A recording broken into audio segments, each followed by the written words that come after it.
Përshëndetje nga varrezat katolike këtu në Shkodër.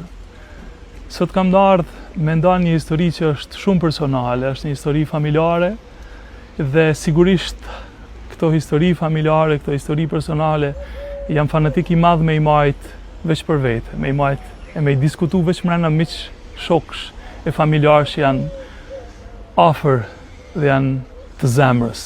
Kësaj radhe kam qef me nda këtë storje për të tregu respektin dhe dashnin maksimale për një njeri i cili ka ardhur vonë në jetën e familjes tonë, por që i ka dhënë jashtëzakonisht shumë në momentet më kritike.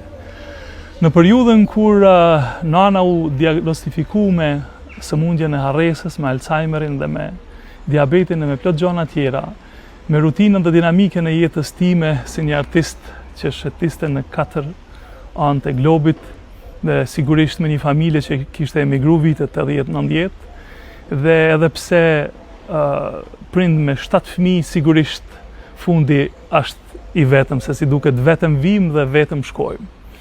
Në fazat më kritike, një zonë Shkodrani na erdhi ndihmë dhe na u përkujdes deri në momentet e fundit të jetës së saj. Jam këtu për t'i tregu që edhe pse nuk jenë mesin tonë, kemi me dasht për herë, kemi të kujtu për herë, jetoj me kujtimet më të bukura për ty. Ke qenë motiv, do ngelesh për gjithmonë. Të përqafoje të puthi shumë këtu nga Shkodra në toka jote, duke shpresu që ke gjetë ma mirë se sa ne këtu, që po jetojmë një periudhë të qaraveshun sa i përket dashnisë, respektit, kujdesit ndaj njëri tjetrit.